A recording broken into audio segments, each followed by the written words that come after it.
on the side of Afreeca. Just allow the Syndra to be the sole AP damage. You have a lot of poke and range on this Bro squad if he does go for it. It's a Keen classic, right? Speaking of classics, we do round out the Bro lineup with the Alistair. There's that Jace. There you go. Well, this is definitely a matchup where you can dominate and you can crush the Gnar early on.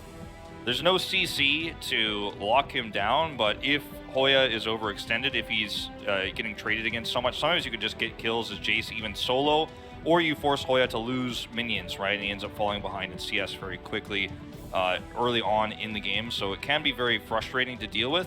His Olaf pick is one of the ones I still have questions about. You know, you're going to be able to get through a lot of the stuff that Afreeca Freecs are going to try to stop you with. You know, Tom Kench, you're going to be able to get past flies, Scare of the Week with your ultimate.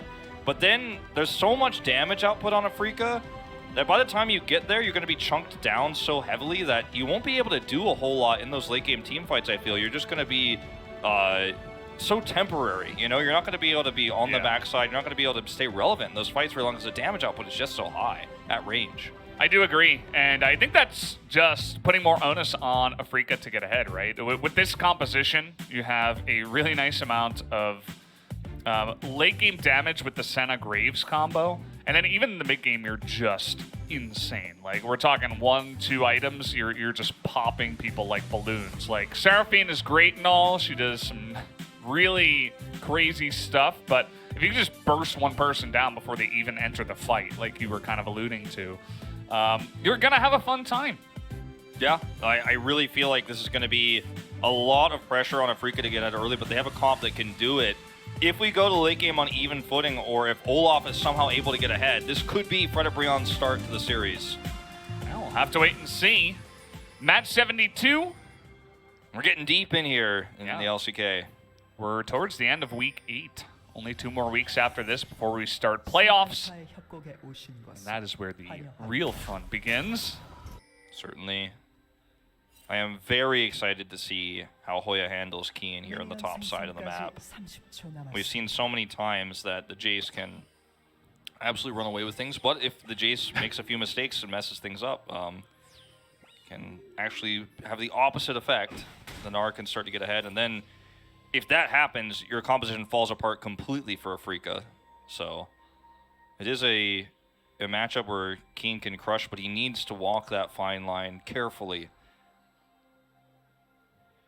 Yeah, I don't think it's going to be easy for Hoya, to be honest. I think Dread and how aggressive he is, we'll see where he puts his focus, but I would imagine that it's mid-top, as is pretty common nowadays anyway. But if you could just keep priority for these 2 lanes, like the Syndra over the Seraphine should be able to have a lot of fun, right? Yes. Especially if you have Prio from your jungle. Same with the Jace over the Gnar. And we talked about the strength that Afreeca have in the early game. It feels like all the pieces are really coming together for them, right? The game just started. I don't want to call anything, but I'm really liking kind of the confluence of all the advantages that they've gotten for themselves, right? Like a nice early to mid-game comp. You have all of your winning lanes, and you're a team that wins early game regardless. And I think that's just really good news to start off here for Afreeca. Yeah, the Seraphine pick, you know, we've talked about its power levels quite significantly. I mean, it's been something that's gone through quite a few drafts here. It's frustrated a lot of our commentators, you know, in our casting team. But also, we have talked about how sometimes the Seraphine first pick, if it's not built around correctly, can end up being less powerful than it would be in other drafts, right? If they end up taking the Scion over the Gnar, for example, that would have been an option that could have given them a really strong front line. But they wanted to have better team fight engaged. They wanted to have better lockdown that the Gnar is going to have oftentimes more consistently than a Scion. So those are the trade-offs you take. Works well with the Olaf, obviously. And if Yaharong does play this lane stable and doesn't end up getting caught or traded against too aggressively, then, you know, it's not going to be the end of the world that they don't have, like, Scion or an insane pairing with this. I think it's still a pretty good comp. And you can see in the mid lane, if you look at Fly, like, the wave clear that Seraphine has, especially early on, every time she has her empowered Q, it's pretty good. Yeah. What is this Alistair skin, by the way? I just had my attention drawn by that very graceful pounds into the ground that Delight did for no reason. It kind of looks like Malphite. I have to look at it again. I didn't see it. There are some skins like this where it's like, is that Diana or Aurelia? It's actually pretty ironic you're talking. Is that Malphite or Alistair? Like, does anybody really know? It's a chroma skin of some type.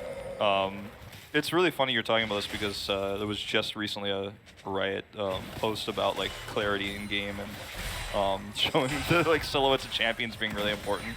I don't know. It looks like Alistair to me, but he's definitely unique. I think it's a chroma skin, so it looks like different than what you might expect. I don't know what the default color is for this one, but sometimes the chroma skins can be confusing because pro players don't really use them that much. If you just like take the horns away. I mean, I can see what you're saying. Yeah, Yeah. I mean, it's like his fur is rock. You could like picture it that way. I could see that.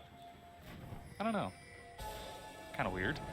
There's not much happening in this early game. Afreeca have gotten a nice little lead to start. Most of that is just straight up in the top lane, where the gap is already widening. This is kind of what we expected from Keen over the Gnar. Yeah. And I mean, his resource bar is his mana here, basically, for how that is going to go. As long as he continues to play it correctly, which he is, and has. It's only a second game, Jace, this season. Kind of a surprising stat when you think about it. You remember the first game he played where he had, like, what, 35,000 damage or something ridiculous? Like, how is this only the second game he's played of Jace? He's such a great Jace player. This is really greedy. Yeah, trying to get in there, and Lehens and Bang are just like, what? Yeah, I don't know about that one. That was a pretty weird choice. You can always tell, too, when the players just like, when an Alistair goes in like that and the players don't even walk backwards, that's when you have regrets about your choice. And then Tristana goes in, has to use heal. That was definitely a very expensive exchange. They committed the Ignite for Ignite. I think you're very happy here if you're Afreeca, though. Oh, this is just so frustrating in the early game here for the Gnar. Yep. Keen not gonna go back. He's got some mana left, as you mentioned. This is what you do. You use it as much as possible.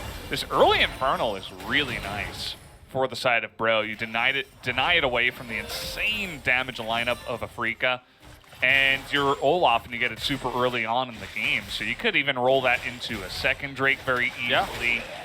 Not to mention Soul Point Drake. So great start here for Umpty in the jungle, at least. Yeah. It just feels like with the with the Olaf pick, you kind of get away with that sometimes. Do get confirmation from production that it is the Black Frost Alistair with the Emerald Chroma. So more like Emerald Frost, am I right? But haha. There you go. Mystery solved. Yeah. Figured it out. Well, I mean, the other crazy thing about this fasting Senna comp, too, is that Tahm Kench actually becomes very difficult to deal with the items he has like in the mid-game. Because he gets items he's not supposed to have as a support because he's actually getting the CS. Ends up getting his bombies very quickly. And he can be a menace. Abyssal Voyage, frustrating to deal with. He didn't take teleport like we've seen some players do in other regions. But something to keep in mind across all the lanes is that extra pressure that Tahm Kench gives you. And you can gank so heavily with him because he just makes you safe with Devour. I know I was saying all the things that make you unhappy because you're a big Tahm Kench hater, but we have to talk about the power of this champion. I didn't like him at the beginning of the season when players were experimenting with him and he had a really low win rate and we weren't so sure about it. But now that it's kind of permeated all regions and has found success there, I'm a little bit more excited about the Kench. I think it's not on the bench. It's like directly related to the power of Senna, right? It's like, okay, well, Senna's really good now again. And here's Tahm Kench. Welcome back, buddy. I for one, prefer Senna Scion, but that's just me. Oh, I mean, one day we'll get it back. Bang is just chilling up here in the top river. Yeah, I mean, he's... With Fasting Senna, you have the role of a support, essentially. You also have the warding item. So these are the plays that, you make as the Senna. You're a lot more... your role is different with the roams because you're more damage output than CC. You're not tanky, but... That's why you see the roam from Bang and not from Lehens, of course, at this stage. He does have 6 now, though, but I don't think he's leaving anytime soon with how this is going. No, the Catfish is comfortable, and this is what this roam is about. You get a lot out of this, actually. Bro doesn't seem to want to compete for this Rift Herald at all, right? They're setting up actually for a dive onto Lehens, who is trying to run away now, but there is no escape. There's so many minions here still. He's buying a lot of time. Yeah, he's gonna have the great health here, but 4-on-1. Didn't even need Yaharong, actually. He doesn't even get an assist. First blood gonna be given over to Henna on the Tristana. Always a really nice win, but at the same time, you expended a lot of players and time to make that happen. Meanwhile, mid lane is being shut down. The gold here that you're going to get for Afreeca is arguably more significant, not to mention, you know, some lost experience, a lot of lost minions across those waves. So Afreeca actually almost even the gold, and like this is still an issue up here on the top side of the map that isn't dealt with. So when you put all your resources on the bottom side, that means that Keen gets to be more free. And because it's fasting Senna, you know, not too much is lost on the bottom side, as Abyss of Hoya is going to be committed here. Trying to make a play here onto Delight, but the Scout of the Week will fall short. And yeah, just trying to exert some dominance in the bottom river here. Does mean that Lehens will miss some farming time, but that's just fine. He is the Tom Kench after all. Yeah. And I mean, Bang's going to get some extra gold too on the bottom side anyway, so it's all good. So Lehens here, he slows down Delight. He just wants to slow down the engage because he knows that Delight's going to be the one to get the turret aggro first. And that's what he wanted to hope to happen, was like, okay, I can slow this down enough for the minions go away, but there's still 2 minions here. As the exchange goes down, nothing he could have done there. The bigger story of that replay is everything else that was happening across the map. The trade-off for that play favors Afreeca, but still, nice start, a lot of extra gold down to the bottom side. Yeah. Always going to have the disparity, of course, guys, between the fasting Senna and the enemy AD carry. The difference is that Lehens is getting more fed. But you can see that there is, there's a gap between Henna and Lehens, at least, of about 800 gold. So that's been opened up quite nicely. Afreeca, though, evening up the score with some of the gold they've gotten in the mid lane and the top lane. Difference, of course. Yeah, I think that, like, when you look at this game from just a purely objective trade perspective, Afreeca, you know, kind of ripped Fredit Brion off. And the lead that is getting even bigger on the top side of the map is going to become so important when we start to have actual real team fights here. Afreeca's going to have so much poke damage. The composition of Fredit Brion is so much harder to execute if Keen has this kind of a lead. Because, I mean, even trying to set up for Seraphine's ult, like, you're chunked down, she's so squishy. You really have to be so well positioned. And Dread is going to start to take Afreeca's first Drake of the game. And with mid-prio here for Fly, it's another matchup issue. Uh-oh. I think he's in a really rough spot here. Umti is coming in. Yaharong is being burst down and teleport as well. But actually, with the help of Senna, they're going to kill that Seraphine. Keen with the TP comes in, and that's going to be enough damage to take him out. Didn't even need the collateral damage, actually. It just sails past his dead body as they pick up 2 kills for free, essentially. Oh, Umti is so frustrated. Afreeca are winning every single angle on this map right now. And, you know, I was talking about the prio there. You can't stop the Drake, but also because of the proximity of the Drake there, you can make a play if your Afreeca Dread can come over. But Fly just has too much damage. You don't want to try to take a fight like that against a Syndra that's so high health. Watch this again. Fly is at full health here and has a full minion wave. So sure, you get the root, you get excited. I'm going to charm Umti's nearby. But you cannot underestimate the damage output here. Plus the fact that Senna has global. Fly gets out no problem. And now Umti is like, I didn't get the Drake. I tried to come over and help out in mid, and now I'm dead. And when you watch him on the camera right after this moment, he looks extremely frustrated with how this exchange went. That's a tilter. Absolutely. Not much you can do in that situation. You're just trying to help out, and you don't get the Syndra in that trade. This definitely feels pretty bad, as Fly is going to be annoying here and tilt Umti even farther. So Fly, of course, catching the wave up on the top side after Keen stuck around after the teleport, and they will swap back now. So once again, Afreeca, they get this big early game lead. And as you mentioned, they picked up that dragon as well, so... I mean, think about the value here too, Valdez, with the Eclipse for Keen. At this stage of the game, he has it already. He's starting to stack up his tier. I mean, steel plates for Hoya, counter-wise, not going to be as valuable at all. Fredit Brion's comp has so many squishy members that this Jace is going to be so deadly in any exchange he has over the next few minutes here before the rest of Fredit Brion can come online. Keen is just so terrifying to face. And like you can see Hoya shows respect, especially without vision on Dread. He knows there's a control ward on the river. They were waiting actually for the Mega Gnar to pop in. Maybe Hoya would go for the play, and that's when they would go for the counter gank from Dread. But as you said, he was playing very respectfully. And this is what happens. You have winning lanes everywhere, and they won as they're supposed to. You just lose everything, right? You're losing the top lane, you lose your mid lane turret at 13.5 minutes, basically. Still alive for now, but this is what happens with the Olaf too, with all losing lanes. He's just gonna dodge the collateral damage, and actually over the wall here comes Henna, so at least they're able to trade that kill back. Not over yet though. Okay, poking ahead, but no teleport for Keen. I was actually really worried, but he did use it in that earlier skirmish.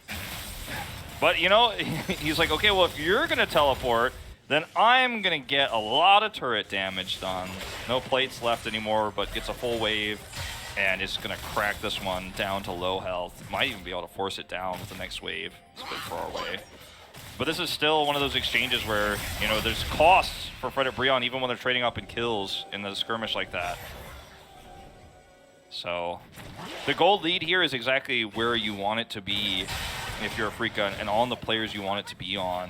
I think to make sure that you can deal with the Olaf. Like Fly having all this extra damage plus Keen's poke, and Dread, who is also going to be able to help burst down the Olaf. This is a problem for Fredit Brion's front line.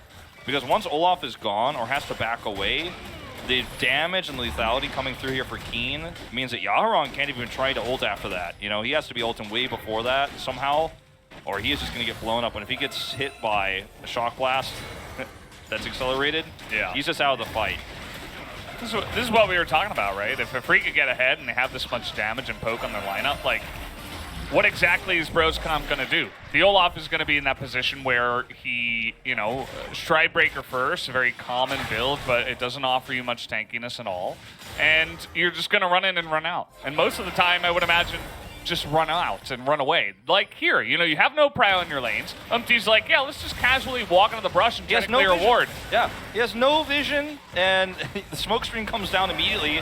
He tries to turn this over, and he does trade 1-for-1 here, which, you know, I said earlier it was a trade up in kills. It feels like it is for Fredit Brion because they're so far behind. It's like, feels like that's the biggest one you've had so far, but it's not even a trade up. And then, you know, the teleport had to be used from Hoya to join in, and then you lose a lot on the top side. These trades are not going well, and Fredit Brion, I don't think, have a composition that's capable of contesting this Drake now either. You know, like they're not at a position to where they can deal with this whatsoever. Yeah. Keen doesn't have teleport, but I still don't think you take this fight. The other piece of this puzzle for Afreeca is that we've seen, okay, wait, we have a lot of pings coming in and actually a teleport being used by Yaharon, but they're not actually going for this. They're just sending him down to the bottom lane, I suppose, to farm for now because that Mountain Drake is going to be denied away from Bro. I feel like that's the better way to put it because that Mountain Drake feels so nice if you're Bro. Compared to Afreeca who, you know, they would have liked Infernal Soul or something like that, but at least you deny it. And, yeah, here we go. Okay, this is a really scary place to be if you're Dread. We got another fight here. Fly is in a bit of an awkward spot, but take a look at this, 2v4. Doesn't matter. Bro, we're just running away. They're like, no, Abyssal Voyage is up. We can't force this fight. Let's back away. Yeah, not to mention Senna can ult at distance as well, and the charm there that Yaharon used, I mean, you probably wanted to hold on to that one a little bit longer. He got the extension, and I think was just barely not able to get the double charm. We'll maybe see it in a replay. Nobody died, so I don't know if we'll get a replay of that, but it was really hopeful, right, is what I'm trying to say, to try to set up for that extended charm into, you know, what could be maybe that 4v2 turn. But there's just too much ability to rotate quickly. There's too much range damage. The burst is starting to become a huge problem. We talk about the poke, but the burst as well. And if Tahm Kench comes in, then you just can't take that fight anymore. You can't even be next to this turret anymore. Yeah. Fredit Brion are behind, and they know it. They're just taking it very carefully, not taking any chances, really. The Rift Herald, the second one here, surely is going to be dropped down into the mid lane, and they should be able to pick up this mid turret, actually. Afreeca not in position to defend here. So just gonna boot the turret. Yeah, but again, the trade-off here, you know, you get a turret, a little bit of extra gold, but look at the side lanes. Keen and Fly are getting a ton of extra gold themselves and a lot of extra pressure. And unfortunately, there's just no way to collapse in here. I mean, there was no vision for Fly, but he does not just overstay his welcome, waits until they get vision in mid, and then on the top side, then he comes back in. I mean, you've got to take these wins where you can, right? I'm not trying to criticize choosing Rift Herald in mid here, but yeah, there's a trade-off with this, right? Afreeca are very okay with the situation. Yeah, they're just fine. I mean, they have most of the map control anyway, so even if you lose your mid tier 1, it's like, all right, well, we have wards that are in your jungle, so we don't necessarily need vision around our mid tier 1 anyway. And yeah, they'll be just fine with that. And it's always good news when Afreeca get Fly ahead. I feel like he's one of these pieces of the Afreeca puzzle that is not always consistent and is not always at his tippy-top game. And I feel like the fact that he was able to get Syndra into Seraphine just helps his cause so much, right? There's like so much prio that he gets. He gets a pretty easy lane. Seraphine basically just sits there and clears waves and doesn't do anything, right? She's not looking to take active trades against the Syndra anyway, so yeah, it's just like a free lane for Fly to play. You like give that consistency to Afreeca and allow him to play very comfortably. And this is the thing too, they tried to stop some of it in the draft. They banned the Azir, which is until today, you know, where Faker was able to take those wins. It was winless against Azir. They took away the Orianna, which has been, you know, fairly oppressive against the Seraphine in mid. But you can't take all of Fly's stable control mages away. And when you do draft like this and just take the first pick Seraphine, which again, most teams would have done in that situation, you give Afreeca options. And Afreeca knew that that draft was going to come through that way, where they start to kind of blind Seraphine. And they had those options themselves to kind of counteract. They picked up the Senna. And this is just how this draft works when you understand what your opponent's trying to go for, and then you draft well around it, then you play well around that draft. Like, this is what Gen G's draft in general, not for the same reasons, but like how their draft could have been ahead if played better in that series against T1 just earlier.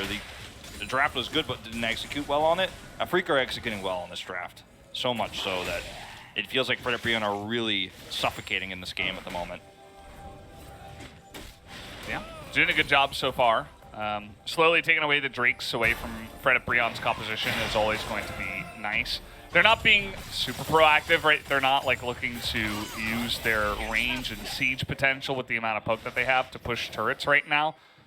They're just taking it very slow. They're just, you know, we got this lead. Let's take the dragons down one by one and go from there. Not try to take any risks really at all. As you can see that Fredit Brion have got a lot of vision around this Mountain Drake, and I'd be very surprised if Afreeca just let this one go for free. Yeah, I would. I mean, I would as well. I don't think they allow Fredit Brion to have this. The problem is that Yaharong is in position to deny a rotation, so is Delight. So getting into this location, like the defensive setup here for Fredit Brion is really nice. If they're just going to walk away like this because of the control ward, though. They're just going to try to burst it down. Yeah. And I think they might have the damage, but in comes the Graves, and he is going to steal it away. A massive smite comes in from Dread, but the follow-up damage here is quite large. Ben going to be taken out right from the get-go. Lahen's not in a great spot. That's a big scat of the week, though. Keep in mind that Fly and Dread are really fed right now, so Fredit Brion have to turn tail and accept the fact that they lost the Drake and the one for one. Yeah, I mean, Afreeca Freecs definitely were able to get in on top of that Drake because Fredit Brion wanted to take the fight over the Drake and not to deny the rotation into the Drake.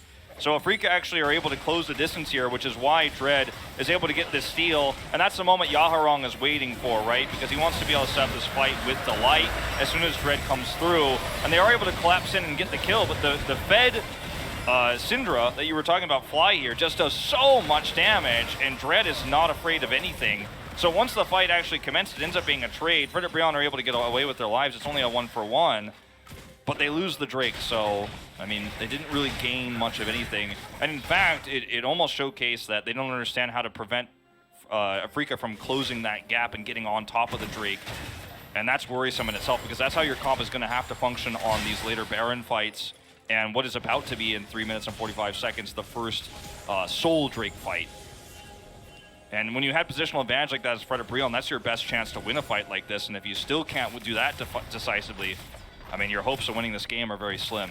Yeah, I mean, that wasn't even a fight where it's 5v5 and Keen is just blasting you over and over with accelerated shock blasts in your face, right? Like, that could have been a much worse position. As we are going to have the Hex Blast here, this is going to be a nice little play, but the Scatter of the Week is perfect as the Mega Gnar does come in. But Afreeca have already disengaged. Look at the Olaf. He goes in and he goes out. You can't explain that. See you later. Bang is going to get caught here, though. The Devour is not on time. And now the Encore is pretty big on the fly. And thank you, Henna. I mean, a lot of this is because Keen was considering teleporting in, but he decided he wanted to take a turret for a kill instead, which ends up being more valuable on the map. Fredit Brion look like they want to try to set up for a Baron take here, but there's tons of vision around it. This is not a secret. And if you actually give up an inhibitor and then still don't get Baron, like look at this, they have Abyssal Voyage. Like if you lose this Baron, Fredit Brion, you might lose the game for it. You have to make sure you secure this. There's no retreat from this now. TP comes in. He's not going to get the inhibitor. So Afreeca are banking on trying to go for this fight as Lehens takes so much damage, but he does the tanking. The Mega Gnar does nothing in the front line, but the Encore is huge, and now the Gnar does something. A massive Gnar into the wall, and a double kill for the Seraphine as they totally clap the Afreeca side. Bang, not even there to help out with the damage. And that's a huge problem. Lehens here just going to delay the inevitable. They don't get the inhibitor, as you say, and they lose Baron. This is best case scenario for Fredit Brion. And this was after a very awesome start to the fight with Fly's Scatter of the Week. The range damage is real, but it's not a perfect setup. It's not the full fight that you want. And this time, Fredit Brion proved that they do know how to take these fights defensively with the Seraphine composition. They have all that extra sustain that she provides as the fight extends. So we're going to go way back here. This is going to be the last exchange right before this. And, you know, you can see throughout all of this, you know, it's a kill here for Fredit Brion, but look at what Keen is doing on the bottom side of the map. And the fact that Bang is picked here means all that damage is missed, as you said. Lehens with a really proactive player to make sure Fly doesn't die. But watch how Fly starts this fight off with a Scatter of the Week, and it feels like, okay, this is going to be so perfect, right? Look at it. Triple, and Lehens is exactly where he wants to be. He's taking the fight. But if Bang was here, okay, this fight is over, but he's not. So the damage value here for Afreeca Freecs is they're trying to turn around here. They get caught, charmed, and stunned into the wall, and it all changes in an instant. If you had the damage when you have that huge Scatter of the Week, then this fight looks very differently, but they didn't. And Fredit Brion understood their win conditions in this fight so well. And now, this is anyone's game to take. Yeah. There's so much burst and poke on the side of Afreeca, but you're playing it into Moonstaff Seraphine, right? So they get so much poke damage down in the burst, but it's just barely not enough. And they all survive, and they all sustain, and then they win the team fight once they get the hard engage going. They're always going to win in a situation like that. I don't care what the gold says. Yeah. Especially in this late game fight, if you get an engage like that, you could be down 10,000 gold and still win the fight. Yeah, and, so, it's like, that doesn't happen if they don't survive the initial fight. And they don't survive the initial fight if Bang is there. But because he's not, they understand how their composition works on a Baron fight like this. Yeah, I think what Afreeca had to do was take the inhibitor, let the Baron go, and then fight for the Mountain Soul. But instead, they hard committed 4v5 into a team composition, into a position where they can get engaged upon, and then it was lights out. And now Fredit Brion are immediately back in this game. Even one Mountain Drake is gigantic for this team. Just take a look at the items on Bro. It's like insanity, even what one Drake can do. Yeah, 2 Randuins here, and they have, obviously, the Moonstaff. I mean, if and Alistair is like actually getting insanely tanky too. If Afreeca, and if Afreeca, like if they lose this next Drake, they are going to be. I mean, it's like Solar no. Like the game has kind of gone away from them, and they're losing their power very quickly. But I do feel like if they have another amazing engage like that with Scatter of the Week, if they can actually engage that clean, but also have their damage with them, they can win these fights. But it's like you said, you have to actually secure the kills. The burst damage doesn't matter if those health bars don't hit 0. Yep. Exactly, and that's exactly what happened that time around. Everybody survived with so little health, and then the Aharang is just laughing at you the whole way to the bank. Seraphine, pretty good champion, as we're beginning to slowly realize here at the LCK. Push coming in here now with the Baron. Pretty inevitable. Chem Tank. Actually, they don't have the Baron still, but still the push is coming in. This Chem Tank Callister is pretty scary. And now on the back foot with this poke burst composition from the side of Afreeca, you're not feeling as good when you're only hitting shields. Yeah, it's way harder. Yeah, and here we go. They're going to get on top of that top Ken. She is pretty tanky, but not tanky enough, and they find Bang. He is just dead. And you can see that Fly and Dread and Keen are so desperately trying to do lasting damage, but they can't. So many shields, so much healing here, you just can't get through it anymore. If you don't kill them at first, doesn't matter how low their health bars are. If they didn't have a Seraphine here, you'd feel like, oh, we win this 100%. But Fredit Brion are like, we're going to heal up a little bit as we push this, and if anyone overextends, we're going to win this game right now. Forget anything else, forget inhibitors. We have a Nexus on our plates here. Nice Scatter the Weaks come out, but again, massive shields, massive heals. They're going to take down the two Nexus turrets pretty easily. Delight is creating space, and he tanks up a lot of that damage. Fly is desperately trying to keep this game alive, as is Keen and Dread, but they just get burst down themselves. There's enough damage there, and game number 1 will go the way of Fredit Brion in 29 minutes. I mean, there were a